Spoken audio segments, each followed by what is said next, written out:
सुप्रभात बच्चों।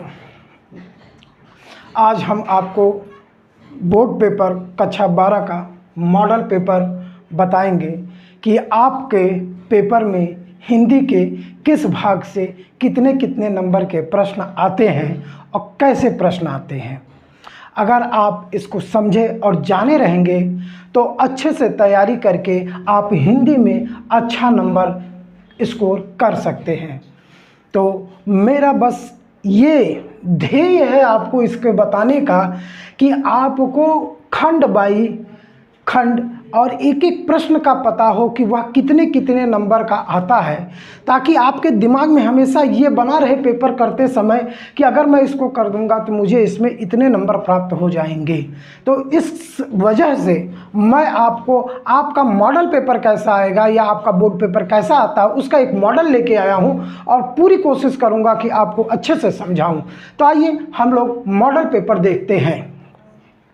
बेटा ये हमारे हिंदी कक्षा 12 सामान्य हिंदी अर्थात विज्ञान वर्ग के बच्चों के लिए ये पूरा पेपर है। तो ये दो खंडों में विभक्त होता है, खंड ख क और खंड ख, और 3 घंटे 15 मिनट का आपको समय मिलता है बेटा, जिसमें 15 मिनट आपको ये पूरा पेपर पढ़ने के लिए और समझने के लिए दिया जाता है और बाकी का 3 घंटा होता है वो आपको अपना पेपर करने का रहता है। तो आइए अब हम समझते हैं कि खंड क में क्या होगा और खंड ख में क्या होगा और आपको कैसे तैयारी करनी है उसके विषय में। तो आप पहला पढ़िए। प्रारंभ के 15 मिनट परीक्षार्थियों को प्रश्न पढ़ने के लिए निर्धारित रहता है। आप पूरी तरह से पेपर को पढ़ के अच्छे से समझ जाइए। इसके बाद इस प्रश्न में 2 खंड है, दोनों खंडों के सभी प्रश्नों के उत्तर देना अनिवार्य है।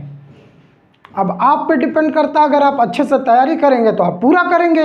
अब मैं आपसे कहता हूं कि आप हमेशा पूरे प्रश्नों को करिए, इतना समय निकालिए और इतने सटीक शब्दों में लिखिए कि आपको पूरे प्रश्न करने के लिए समय का अभाव न हो। तो सबसे पहले हमारा आता है खंड ख। बेटा खंड ख जो होता है हमारा, इसमें 5-5 नंबर के बहुविकल्पी प्रश्न होते हैं, अर्थात 10 नंबर का आपका ये बहुविकल्पी प्रश्न आता है। ये 2 खंड में होता है, एक क और एक ख। क होता है बेटा अर्थात आपके हिंदी साहित्य के इतिहास से आता है। हिंदी साहित्य इतिहास 2 हिस्सों में है, एक आपका पद्य साहित्य का इतिहास है और एक गद्य साहित्य का इतिहास है। तो हिंदी साहित्य गद्य साहित्य से 5 और पद्य साहित्य से 5, कुल मिला के 10 बहुविकल्पी प्रश्न होते हैं। बेटा अगर आप इनको तैयार किए रहोगे तो यहाँ से आपके 10 नंबर शुद्ध मिलेंगे, चाहे आपकी राइटिंग अच्छी हो या ना हो। अगर ये 10 प्रश्न आपके सही हैं तो बेटा 10 नंबर आपके कहीं नहीं गए। आइए देखिए, शिक्षा का उद्देश्य निबंध संपूर्णानंद। अब आप देखिए, लल्लू लाल की रचना प्रेम सागर। पर्दा कहानी यशपाल की है। आवारा मसीहा विष्णु प्रभाकर। ठीक। बाण भट्ट की आत्मकथा हजारी प्रसाद द्विवेदी का उपन्यास है। ये तो बेटा आपके गद्य साहित्य का हो गया। अब देखिए दूसरे में पद्य साहित्य से चल रहा है प्रश्न। देखिए कामायनी जयशंकर प्रसाद का काव्य है ना बेटा, वैसे देखा जाए तो ये इनका महाकाव्य है। अब दूसरा प्रश्न देखिए, निम्नलिखित कवियों में से कौन सा प्रगतिवादी प्रगति युग का है? रामधारी सिंह दिनकर। तार सप्तक का प्रकाशन बेटा 743 ईस्वी। द्विवेदी युग के रचनाकार, बेटा द्विवेदी युग का रचनाकार नहीं है पूछा है तो हमेशा लिखना क्या रहेगा? प्रिय प्रवास, साकेत, भारत भारती। देखो प्रिय प्रवास अयोध्या सिंह उपाध्याय हरिऔध का है, साकेत और भारत भारती मैथिली शरण गुप्त का है। ये दोनों आपके द्विवेदी युग के कवि हैं। और ये जो बेटा है आपका कामायनी, कामायनी क्या है? ये आपके जयशंकर प्रसाद का है। जयशंकर प्रसाद छायावादी कवि हैं। ठीक। देखिए अष्टछाप के कवियों को संबंध भक्ति काल के कृष्ण शाखा से है। तो ऐसे छोटे छोटे और सरल प्रश्न आते हैं। आपको एक बार अच्छे से बस हिंदी साहित्य का इतिहास पढ़ लीजिए और आपके ये 10 के 10 क्वेश्चन एकदम सही होंगे बेटा। 10 के 10 नंबर मिलेंगे। यहाँ पर आपको किसी भी प्रकार का कोई दिक्कत नहीं होगा और आप हमारे चैनल से जुड़े रहिए। हम बीच बीच में आपको अत्यंत महत्वपूर्ण गद्य की रचनाएं और पद्य की रचनाओं का छोटा छोटा क्लिप देते रहेंगे, जिसमें 5-10 महत्वपूर्ण और आपके बोर्ड पेपर में आए हुए प्रश्न आते रहेंगे। आप उनको देखते रहिए, आपका कभी नहीं गलत होगा। अब आइए गद्यांश। गद्यांश में बेटा 2 आते हैं, निम्न से आपको 1 करना रहता है और वह 10 नंबर का होता है बेटा। 10 नंबर का होता है, 1 करना रहता है और 10 नंबर आता है। इस पे देखिए 5 प्रश्न आपके देते हैं। कितने देते हैं? 5 प्रश्न देते हैं और 5 प्रश्न को आपको उत्तर देना रहता है।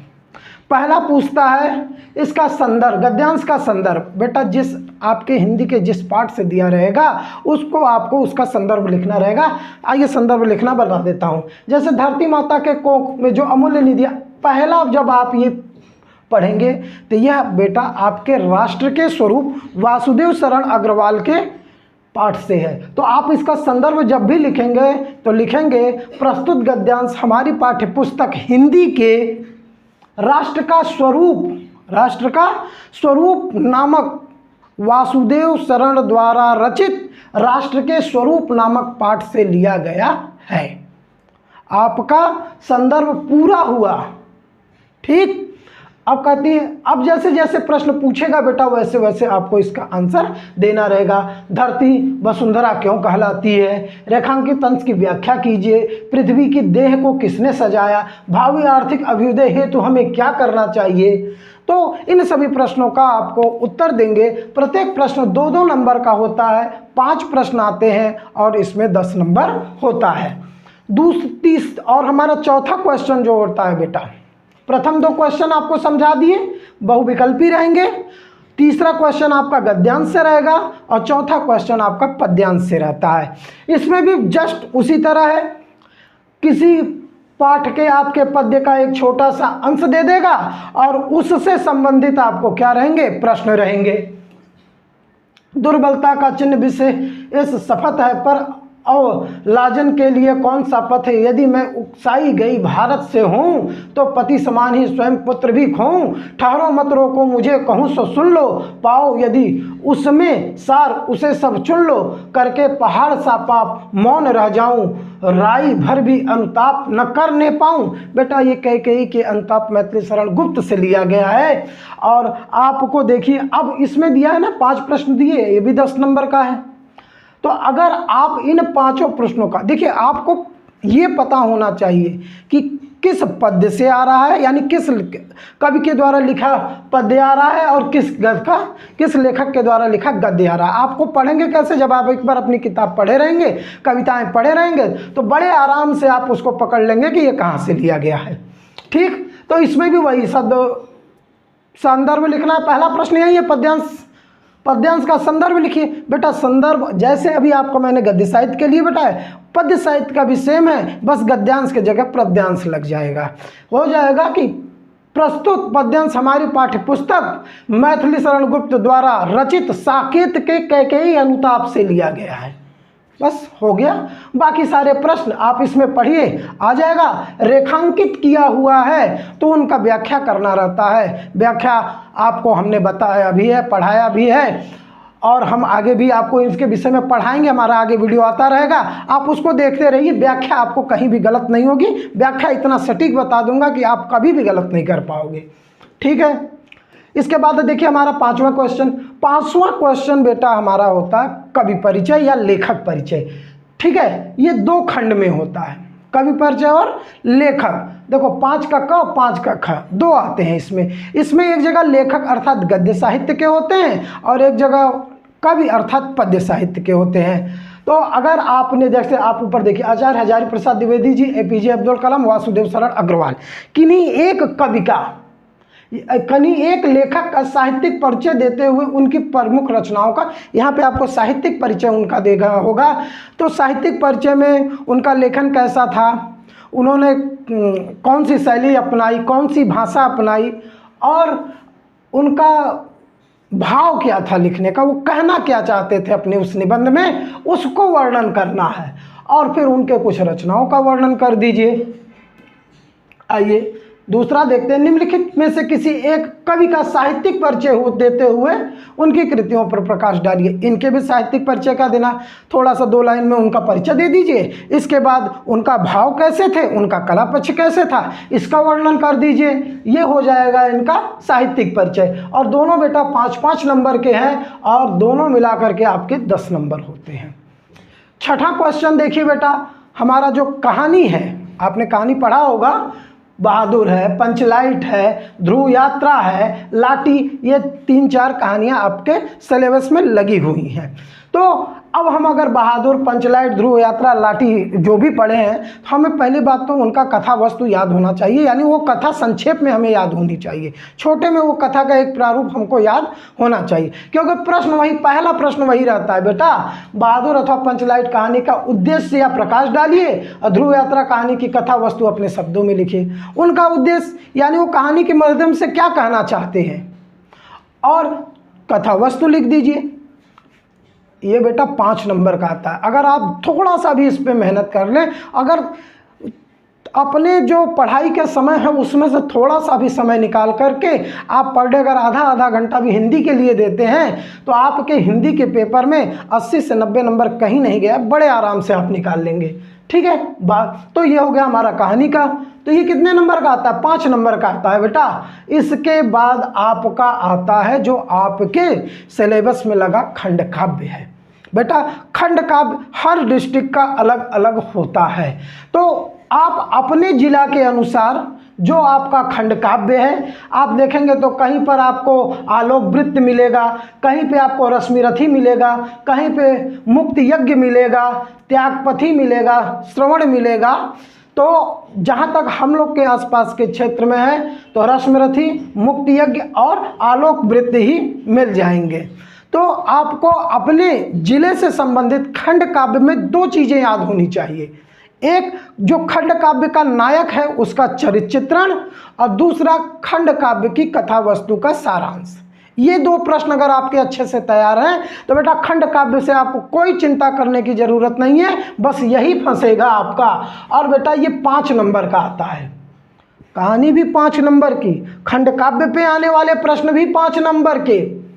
इसके बाद बेटा हमारा दूसरा खंड चलता है जिसमें अनिवार्य संस्कृत और ग्रामर के प्रश्न आते हैं, जिसमें अनिवार्य संस्कृत और ग्रामर के आते हैं बेटा। अनिवार्य संस्कृत खंड का देख लीजिए, खंड ख, अनिवार्य संस्कृत पहला ही दिया गया, दिए गए संस्कृत के गद्यांश से किसी एक का संदर्भ हिंदी में अनुवाद कीजिए। पहले ही पूछता बेटा हिंदी में अनुवाद कीजिए, तो आपको जो गद्यांश दिया है इसका आप पहले संदर्भ लिखिए, संदर्भ लिखने के बाद इसका हिंदी में अनुवाद करिए। बेटा 7 नंबर का आता है, 2 नंबर का संदर्भ और 5 नंबर का जो आता है आपका अनुवाद आता है। इसी के 8वें का दूसरा भाग ख होता है, उसमें कहता है कि दिए गए पद्यांश में से, अर्थात जो आपके श्लोक या मंत्र जो आए हैं उनका संदर्भ सहित हिंदी में व्याख्या कीजिए। इसका भी बेटा 7 नंबर का आता है, 2 नंबर का संदर्भ और 5 नंबर की व्याख्या होती है। ठीक, फिर हमारा 9वां प्रश्न आता है, मुहावरों से किसी एक का अर्थ लिख करके वाक्य प्रयोग कीजिए। बेटा 5, 4 दिया रहेगा, कम से कम तो 4 आपको दिया रहेगा, इनमें से किसी एक का लिखना है बेटा। तलवार की धार पर चलना, टकासा जवाब देना, दाल में काला होना, नमक मिर्च लगाना। बेटा अगर आपको मुहावरे और लोकोक्तियाँ याद हैं तो आप इसका अर्थ लिखिए 1 नंबर और उसका वाक्य प्रयोग कर दीजिए 1 नंबर, और तो आपके जो मुहावरे आते हैं बेटा वो 2 नंबर का आता है। इसके बाद बेटा आपका आता है अपठित पद्यांश, गद्यांश। अपठित अर्थात जिसे आपने कभी पढ़ा नहीं हो, ऐसे गद्यांश को दे करके आपसे 3-4 क्वेश्चन उसमें रहेंगे, वो पूछता है और वह पूरा जो देता है बेटा 5 नंबर का होता है। पहला प्रश्न इसमें देखिए, अच्छा ये पूरा पैसेज देख लीजिए। पैसेज पढ़ने के बाद ये आपके 3 प्रश्न हैं। इसी जो पैराग्राफ है इसी में इन तीनों प्रश्नों के क्या हैं, आंसर हैं। आपको खोज करके उनका आंसर देना है और आपको इसके लिए 5 नंबर है बेटा। लेखक के अनुसार इच्छा, लोभ आदि का क्या परिणाम होता है। अब इसमें लोभ और इच्छा का क्या परिणाम है वो आप जब इसमें पढ़ लेंगे तो आपको पता चल जाएगा और आपका 1 नंबर फिक्स हो जाएगा।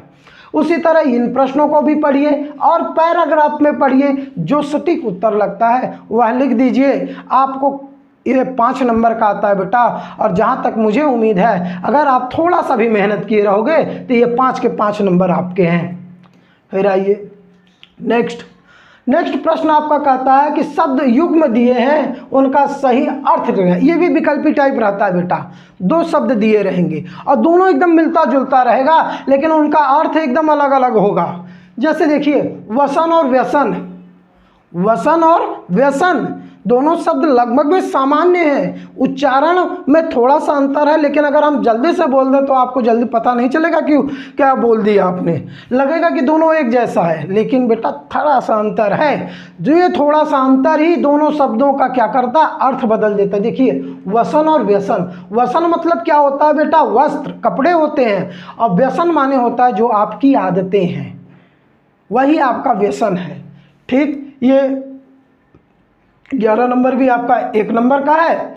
इसमें देखिए 2-3 खंड क्या 4 खंड होते हैं, यानी 4 11 क 11 ख 11 घ ग ऐसे करके 4 होते हैं। 4 प्रश्न इसमें लगे होते हैं और सब मान के चलिए 2-2 नंबर के होते हैं। अब देखिए वसन और व्यसन दिया, दूसरा बादल और समुद्र दिया है, बादल और समुद्र, बादल या अम्बुज और अम्बुद दिया है, अम्बुज और अम्बुद दिया है। बेटा अम्बुज का अर्थ होता है कमल और अम्बुद का अर्थ होता है बादल। तो हो गया ना, आपको 1-1 2 नंबर का ये हो गया। ठीक, निम्नलिखित शब्दों में किसी एक शब्द के 2 अर्थ अर्थात पर्यायवाची हैं बेटा, पर्यायवाची शब्द दिया है, ये भी आपके 2 नंबर के हो गए। तीसरा प्रश्न कहता है निम्नलिखित वाक्यांशों के लिए एक शब्द लिखिए जो आंखों के सामने हो। ये भी देखो बेटा एकदम दिए रखा है क्या आपको, ये एकदम बहुविकल्पी टाइप है ये भी, इसके भी 4 ऑप्शन है, बस इसमें से सही ऑप्शन लिखना है। जो आंखों के सामने हो क्या होगा, प्रत्यक्ष, अक्ष के प्रति अक्ष, अक्ष के सामने या आंख की ओर, तो यही होगा। फिर देखिए दूसरा, जानने की इच्छा रखने वाला, जिज्ञासु, अर्थात वाक्यांशों के लिए एक शब्द। फिर 11 का घ देखिए, इसमें आपसे पूछता है कि इन्हीं 2 वाक्यों को शुद्ध करिए। बेटा इसमें वाक्य दिए हैं, लिखे हैं, थोड़ा सी गलती है, उनको ग्रामर के आधार पर शुद्ध करना है।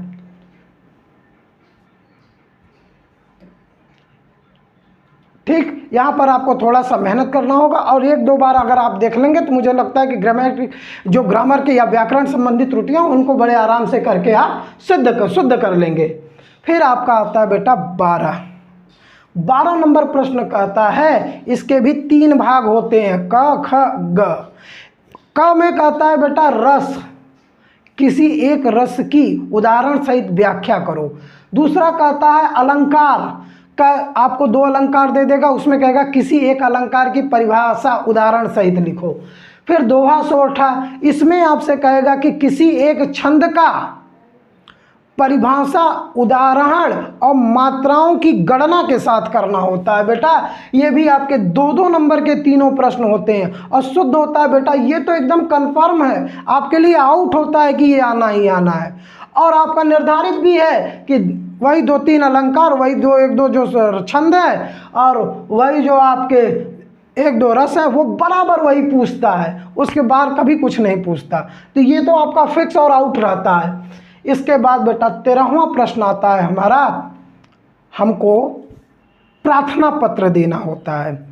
कभी आपसे बैंक में पूछ लेगा आपका खाता बंद हो गया है, उससे संबंधित आपको प्रार्थना पत्र लिख के देना होगा कि आपका बैंक का जो कार्य, वो जो अकाउंट बंद हो गया है वह दोबारा से चालू हो जाए, ताकि आप बैंक का कार्य, लेन देन का कार्य कर सकें।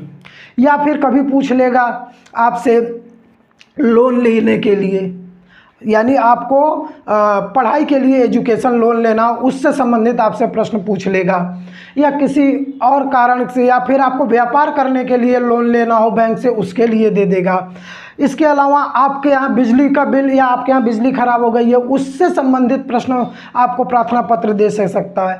आपके यहाँ नगर निगम यानी साफ सफाई की जो दिक्कतें हैं उसकी वजह से, और मान लीजिए कि आपके यहाँ बड़ी गंदगी या गंदगी से चारों तरफ मलेरिया का आतंक फैल गया हो, डेंगू का आतंक फैल गया हो, उससे बचाव के लिए और साफ़ सफाई करने के लिए भी आपको प्रार्थना पत्र देना होता है सरकारी विभागों में।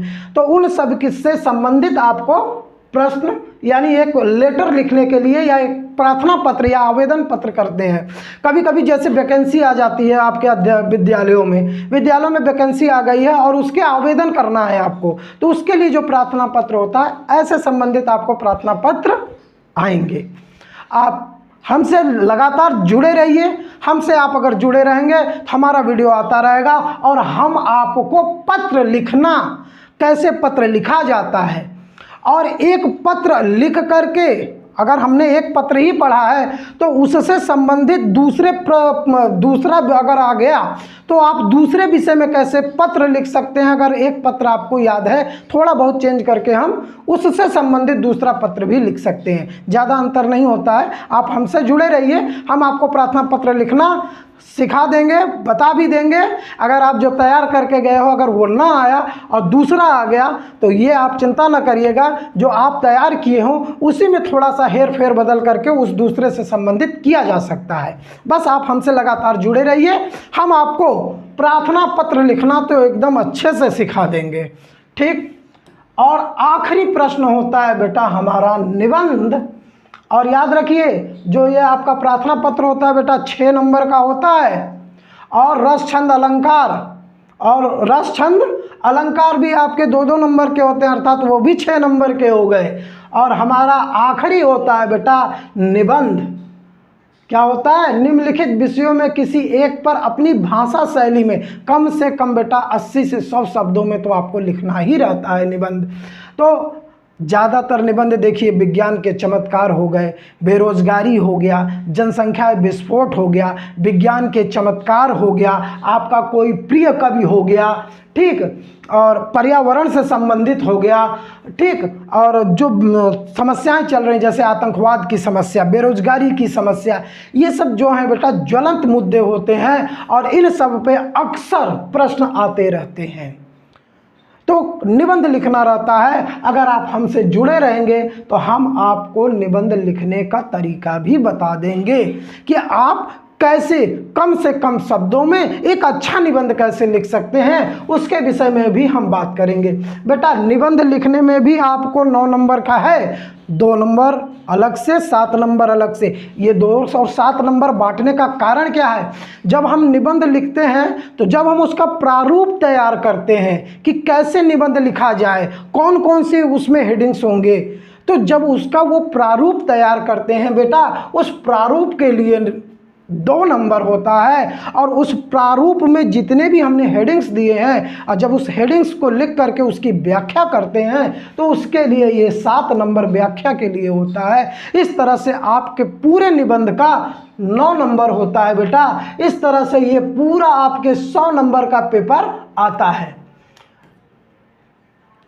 तो अब मुझे उम्मीद है कि आपको आपके इस मॉडल पेपर में सब कुछ समझ में आया हो गया कि कहां से कितने नंबर का प्रश्न पूछता है और कैसे प्रश्न पूछता है और आपको कैसे तैयार करना है और कैसे उसका उत्तर लिखना है। आप हमसे लगातार जुड़े रहिए और जो आपके मित्र हैं उनको भी कहिए कि हमसे जुड़ें और हम आपको एक एक इम्पॉर्टेंट जितने भी हिंदी साहित्य के प्रश्न हैं वो, जितने भी गद्यांश आपके महत्वपूर्ण हैं वो, जितने भी पद्यांश आपके महत्वपूर्ण हैं वो, जितने ग्रामर पोर्शन में, जितने संस्कृत पोर्शन के महत्वपूर्ण चीज़ें हैं वो हम आपको बताते रहेंगे बेटा।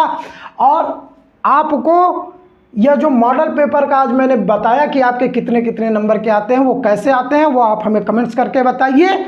ठीक है बेटा, तब तक चलते हैं, मिलते हैं नेक्स्ट वीडियो में बेटा।